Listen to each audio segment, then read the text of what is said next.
I remember you wrote a book, The Struggle to Succeed. I would like to know, is writing a book profitable in Uganda, for example? No. How was your experience? Our reading culture, I don't understand it. So I haven't, I don't know whether, I don't know how many copies I've sold. Yes. Maybe 300 or 400. I don't think anybody wants to buy and learn from somebody else. We would rather read books written by the outsiders. Rich Dad, Poor Dad, how to make a million shillings. Not read from our own people. Because our own people have experience which are like ours. Yes. And I think to me, that will be a good way of looking at things. There is a good book for people who live in university called After University, So What? Yes. It was written by one of the lecturers, I think at Takumba or Mukolo Boss. It's a nice book. But when you ask many people, they don't want to buy it. It was written by Uganda. So what? Yeah, but he's telling you the experiences he probably went through to be where he is since he left university. And you are in the same circumstances. But when you read Poor Dad, Rich Dad, probably you are looking at the European way of life. Yes, absolutely. And maybe it cannot be applied here. We tend to want to copy from outside than want to copy from inside. And even when we copy, we're not copying very well. No, we are not. But some people are beginning to realize that we can do certain things our own way. Yes. We can do certain things our own way and survive our own way. Yes. Yeah. Because we had our own technology, we can use it. We can grow the things that we want to grow here. Yes. We can grow them in a different format and do something better. Wow. But the important thing really is something that we haven't talked about, which I wanted to mention. Yes. Is that having left university Yes. does not guarantee that you need a white-collar job. Absolutely. But I think most of our university leavers, at least those who come to see me, they say, Uncle, Honorable, what can you get me a job? I said, which job are you looking for? So, in these offices, people. But you see, why do you begin within these offices? So they are looking for a job, not for work. Yeah. Absolutely. They're looking for a job, not for work. And yet, I think that we should be starting to look for work. Yes. And we should begin looking for things that we ourselves can think about. Yes. We ourselves can do. Yes. And they pay us and we get more satisfaction. Yes. But they want a big job now, a big salary now. That's it. But you should start from the beginning and say, what after university? Yes. What can I do? If my father and my mother have 20, 30 goats, yes, and we have 30, 40 acres of land, yes, is it possible that after university, I can tap that knowledge of veterinary doctors and agricultural experts, go back to my father and my mother, look at these 40 goats, see how I can improve them, yes, how I can feed them, yes, and use these acres to make a living? Yes. No, nobody wants to do that. No one wants. They want a job in the office. Out there. Out there. And how much are they being paid? Very little. But why? Why do you think, where is this coming from? Somebody was telling me that, this is not what I thought, that somebody was telling me that it's because our legacy from the Europeans was that they trained us to work for them. And we seem to have followed that legacy more and more. That we would rather work for someone than work for yourself. For yourself. And fortunately, or fortunately for me, I've never believed it. As I told you, I started by looking after myself. I stopped the normal formal work actually in the 70s. Wow. I started looking after myself, doing my own things. I fail, I come, I fail, I come, but I keep going. And my target, as long as I pay fees for my children, feed my family, you're good. That's enough. After all, the Bible says, we came into the world naked, we shall leave the world naked. Yes, absolutely. Yeah. So, Honorable, you're 79 years now, and you have finally retired, I would say. Because clearly you're very hardworking, maybe to retire completely. However, what lessons have you picked along these 79 years that you want to share with the young people today? Life is not a straight line. Okay. It has a lot of bends Yes. and corners. It is slippery in most of the areas. Slippery. So you must I learn like that that. as you, and sometimes you fall down. Yes. Yeah, the important thing is not that you have fallen. The important thing is that when you fail, You get up. learn why you fail. Okay. And you get up? You get up, then you say, if you pass here, Yes. you fall. Ah. You must now pass here. You pick the lesson. Pick the lesson. Okay. And I have fallen so many times.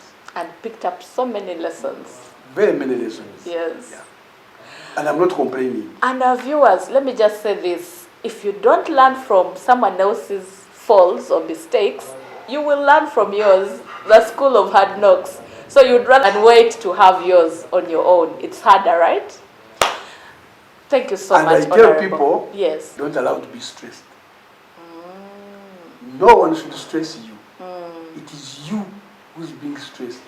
So you be annoyed, you can't even quarrel, you can't even do what. But please don't allow anyone to stress you. No, no, no, no. Run away from stress. You can't stress me, Lucy. You can't stress me. You can annoy me, Yes. but I will not stress me. I will allow the stress to go back to you. So you protect yourself. I protect myself from guard stress. yourself. Yeah. Because Push look it here, back. why should I be stressed? I wasn't born with you, didn't grow up with you, I'm not going to live with you. So whatever you say, you go with it. And I leave it with me. Wow. That's a good So one. it's better, two things. Yes. Don't let our people stress you Yes. because they are not you. Be what you are because you are different from others. Yes. Even if you are twins, Yes. you can't be 100% the same. And three, do what you think pleases you. Their talk is their problem.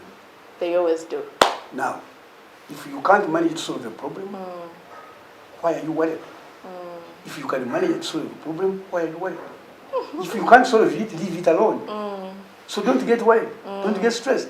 If you can solve it, Solve it. don't get worried. Stressed. Solve it.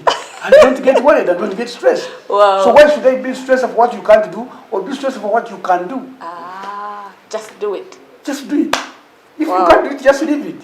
Yes. Okay, now I know you're totally hardworking. What advice can you give somebody who wants to plan for their retirement? How can we plan for retirement early in life so that finally when the time comes, we are just not stressed, like you say? Life is a cycle. I mean a cycle. A Yes. cycle. Yes. When you are born, you are at point zero. Yes. When you die, you are at point zero. You're back to point zero. Point zero. So it's a curve. Yes. It goes up. Yes. And probably between 45 and 55, Yes. you are at the peak. You hit the peak. Then you know you are going down. Yes. So if you are going down, what have you planned? So at which point do you plan? Before you plan- hit the peak? Before you hit the peak. Oh my God. Because most of us forget that when you are young, Yes. you will die. And when you talk about death, they say you are very malicious. Yes. No, you are not malicious. You are planning. You're planning. Because you must die. You must die. Wow. Yes, when you are born, you must die. Any person born of a woman Has to die. has to die. That's the Bible again. Yes. So you must plan. At the beginning, of course, you can't plan when you are young. Yes. But when you hit the 30, 40, Yes. and you probably you get married, you have children, what are you planning for them? Yes. Are you going to plan when you are hitting 60, when you can't work anymore? So you have to know, what am I planning to be at this time? Yes. Where am I going to retire at this time? If you don't care to plan, please, when you get 50, those who are 50, start now looking at your officially retirement is 60, Yes. if you are working in government. Yes. So when you retire, where are you going? Are you going to the village? Are you keeping in town? If you are keeping in town, you have a house or you are going to rent? If you have a house, what are you going to eat? So how much do you eat now? So sometimes people think that when you start planning, you look like a fool. You are just a miser. Yes, but you have to know, what is my trend of maintaining a home? Yes. Is it 1 million? Is it half a million? If it is half a million, can I improve it? If I can't improve it, will I sustain it?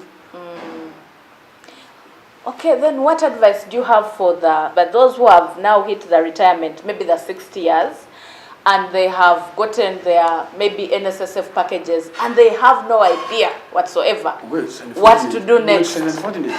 Because when you were saving, when you were paying to NSSF, what were you playing? No, you see, most of them are engaged in jobs. Yes, I know. And then, but when they were cutting the money, now they are wondering what to invest in. They are scared and terrified.